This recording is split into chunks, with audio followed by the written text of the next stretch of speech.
Hey everyone, welcome back. I have a little different video today. It's still a field day related video, but as you can see, I'm not at a field day event. I'm not participating remotely in a field day event either. This is just from my home office.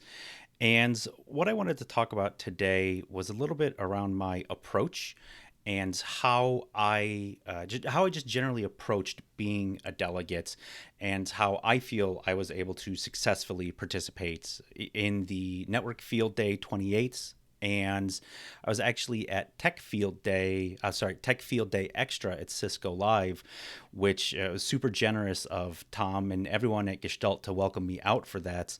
Mostly because I wasn't going to be able to really be a delegate for the entire event. Just being Cisco Live, my schedule was a little messy, but they were still able to have me there, and I was still able to take this approach that I use to field day in general and apply it over there as well. So, kind of generally starting at day zero, more or less, or just leading up to Tech Field Day or any of the field days, you're going to get invited to a few prep calls beforehand for the delegates and just run down some basics of the best way to interact with the event and how to be successful in it. And the way that I went through, or my general approach was starting from day zero, was look at the vendors who are going to be there and just take some notes ahead of time. So understand, even if it was a company I was already familiar with, like we'll say Juniper, still take a few minutes, dig into their press releases, see what's new. If it's a company that you don't know, just get a sense for who they are, what they do, and try to come up with a couple questions ahead of time. So that way, in the moment, you at least have an idea of what you're looking for, maybe some preconceived notions that you can look to have challenged or confirmed. And it's really good to, at least I found it really helpful, to have an idea of who we were going to be talking with. Because, for example, Pika 8 was a company that I really didn't know a whole lot about, and just going to their website and having a better understanding of their approach behind how they're going into white box switching, or just understanding that they were in the white box switching space, that did me a lot of good when it came time for their presentation. So I at least had a better spot to base on. So when the again, going back to the way that I operated, so I'm going to do some flipping around here. When I was in the room, my approach, which if you've never seen from a field day, this is how an on-prem event will typically be staged. You're in a circle here, or a U shape, with all of the apparatus for the streaming and the in-room presentations happening behind us, but at the table, you're presented right in front of the vendor presentations, and they essentially pitch to you as if they're in your boardroom. So you can see that I have my iPad there, and what I did was when I was taking those notes each day, or the beforehand, was just scribbling down the question that I had, taking my notes, walking through, and making sure that I was prepared to interact. My goal was to have at least one question for everyone ahead of time, and then hope that that led into additional questions once they started their presentation, which always worked. Something else that is really helpful, again, if you're a first time delegate. So when you're sitting in this arrangement here, it might be a little intimidating.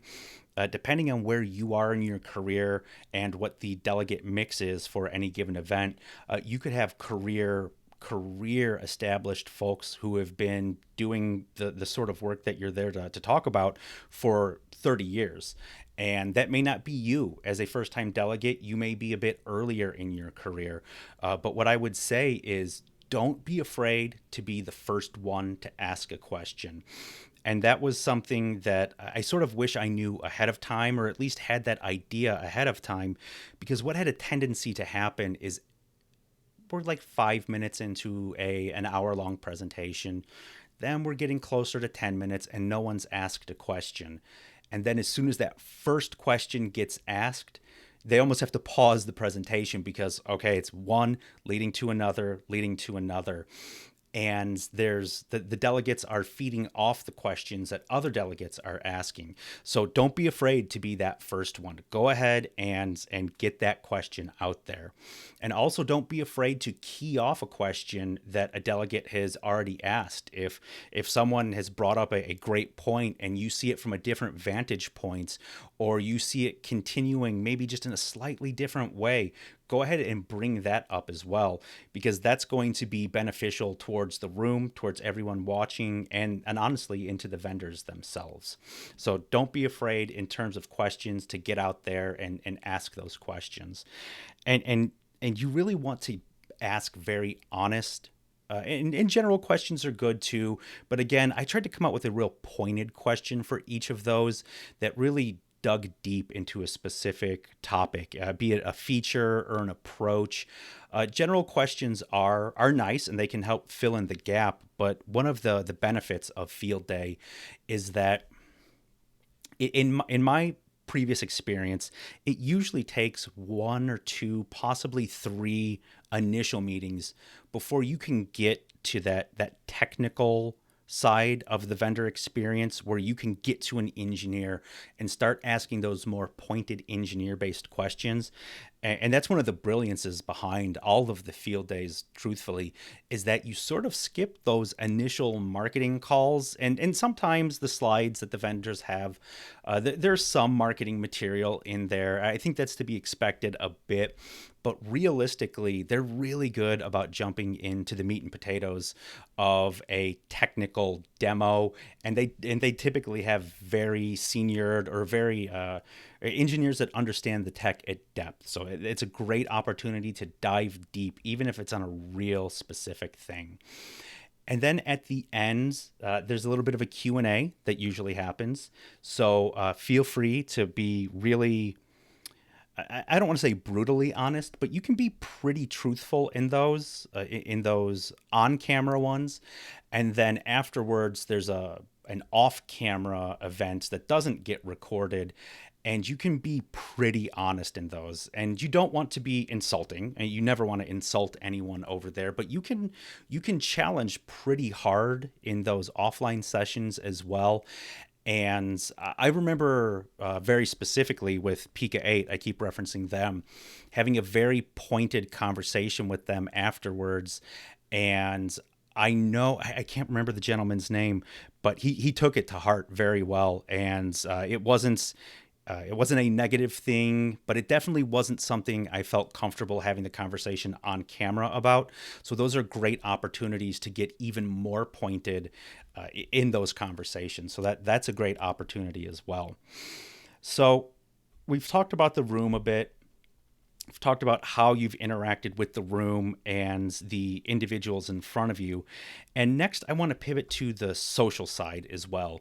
And there are different the engineers who show up to these events, they all have a social presence of some sort.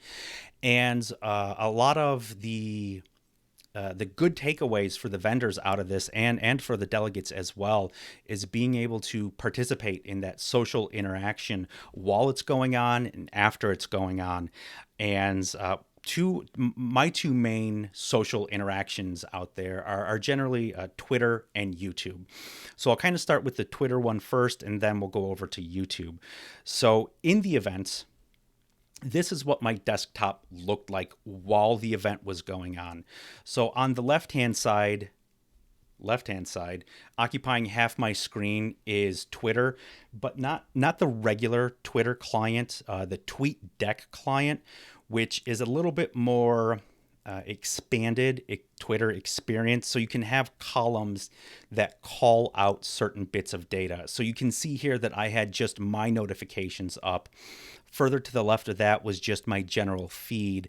And then I had a specific tailored feed that was focused on the NFD 28 tag that most everything was getting tagged in. And then one more column to the right of that, I had a list that was comprised of all of the delegates. So I can also keep an eye just on their feed without necessarily the vendor feed getting into it. And for those who were participating in the Twitter aspect in real time, this was a great way for me to keep an eye on what others were doing so that I could key off of them in terms of asking questions or sort of setting the stage for a question that I was going to ask. And that was the Twitter spot. Now Twitter has decommissioned the TweetDeck standalone application. I believe it's still available through the website. There are quite a few TweetDeck clones out there now, and the one that I'm using on Mac is called Tweetin. It's essentially the same experience, but that's how I stayed connected to Twitter in real time. So the upper right hand corner here, and it's not terribly obvious, but this is actually a live video feed from the event as it's going on that I would use to pull a screenshot to post onto Twitter or to mark into just to like mark up, draw an arrow, make a note, and then post it back out there. So I think that was another thing that was really good for me, is to have that video to pull those slides in real time as they were occurring, and that is the stream feed. So there is a slight delay in that, just general video processing and internet delays. But generally speaking, I was able to pull everything that I was looking for out of that. Then in the lower right hand corner here, I have a Slack window, and as a delegate, you get invited in to the field day Slack environment, and then a private channel is created specifically for that event. So it gives you a way to interact with the other delegates as the event is taking place in real time. That way you don't have to try and whisper, because I don't know if it was terribly obvious in this picture, but if you look at my shirt there in the green, you can see the line. If you look at Martin and Bruno there on the back, you can see it as well. But you're wearing a lavalier microphone that entire time, so any sidebar conversations get picked up on the microphone. So having the Slack channel and being in there is definitely helpful. If you have a loud keyboard, you do need to be mindful of that. If you're drinking water with ice in it, you can possibly clip it and be careful. But that's something that you'll need to be mindful of, and the Slack channel really helped out with that a lot. So kind of continuing on this on this Twitter thread of an idea and the video, the next thing that I found very valuable was a good screen capture utility. And I really prefer TechSmith Snagit for that. So I'll jump over here, and this is what a screenshot would generally look like after I had pulled it out of that video in the upper right hand corner there. So with Snagit, and moving in here real time. So here was a slide from Augtera's presentation. You can do basic markups, as in pointing to having arrows point at things. You can make different call out boxes saying, this number sounds amazing. Amazing. Little typo in there. Boop.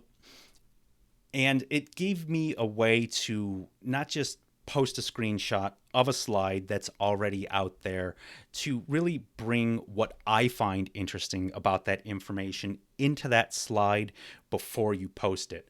And something that I hope to see in the future in this product is an ability to share directly to Twitter. That would be my only complaint about using Snagit, is that you do have to save the file locally and then you can post it to Twitter.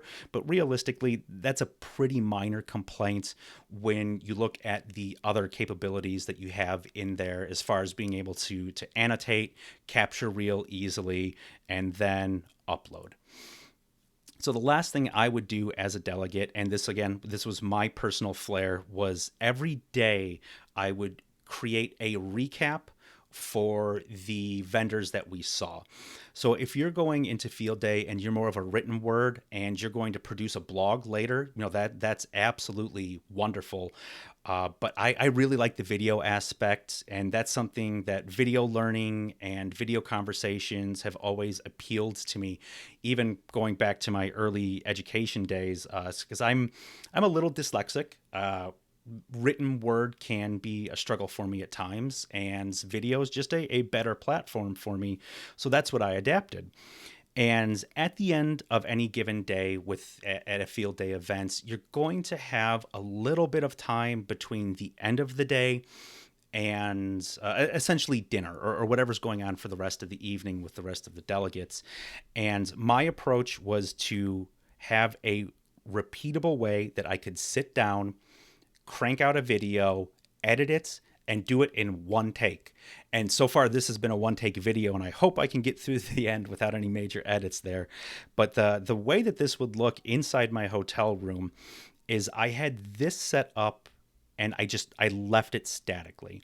So on the left hand side of my MacBook Air, that's the M1, which definitely helped on processing times, is I have a little dock there that I have my camera, my microphone, which is the same microphone I have here. It's a Samson 2UQ, QU2. I get those letters mixed up. And my ring light there, and then my Logitech C920, I believe it is. And I would open up OBS. I love OBS. That's what I'm using right now. And go back to the notes that I had made throughout the day, which were, all the pre-notes and the post, like the real time and then the post notes, and run through what I found interesting, what if I had a preconceived notion, how it was confirmed or changed. If there were some questions that were really pointed questions that I thought were really beneficial, something that they weren't bringing up directly in their presentation, I would call those out in these videos as well, and then hurry up, kind of cut the front and the back, the me sitting there going and clearing my throats, and then the just whatever's at the end there, so that I had a nice succinct video, less than 10 minutes, about the same to process, and then maybe a few minutes to upload. The internet connections at the hotel we were at were pretty decent, and then have it done by the end of that day. And to me, that felt like the right way for me to approach my content, because we were in it. And when you are actively in the field day event, there's a lot of vendor driven and even field day driven attention going to all of the socials that are happening in that event. And it's a great way to get your message out there rapidly, because everybody is amplifying. You have the delegates who are amplifying other delegates. You have the vendors who are amplifying the delegate messages, and field day, just the general field day staff amplifying everyone across the board. So it's a great way if you can produce something in the moment, which is why Twitter is nice. But that's why I got these videos out within that same day. It was a lot of fun. One day it was very close, and a few of the delegates looked at me, because we're on our way to dinner, and they're getting push notifications that saying that I just finished a video, and they realized that we had just wrapped within the past 30-40 minutes. Like, how did you get it out that fast? I came up with a template, and I applied it every day, and it worked fabulously for me. So that's a rundown again about how I handled the field day events. There are a couple different ones out there, just in terms of what they approach. If you're not familiar, they have a cloud field day, mobility, networking, security. I know there's storage. There might be an AI one. And then there's just the general tech field day, which is a little bit more broad in terms of who participates in them. And then there's the extra events like what happened at Cisco Live. So if you have an opportunity, I would say apply to be a delegate. It was absolutely amazing. Just the engagement, the excitement, the interaction between the delegates, between the vendors. It's something that's just professionally speaking was, I'll go as far as say, I don't want to say a crowning achievement, because that sounds like an end, but it is definitely a very rewarding event to be a part of, and I hope to be a part of another full event someday, again in the future. So if you have any questions, comments, feel free to leave them below. I hope you find this video useful, especially if you're a first-time delegate, or even if you're not a first-time delegate and you want to get a more same-day video approach, or get a little more active in Twitter through those events. That's how I went about it. So until my next video comes along, I appreciate you watching. Have a great day.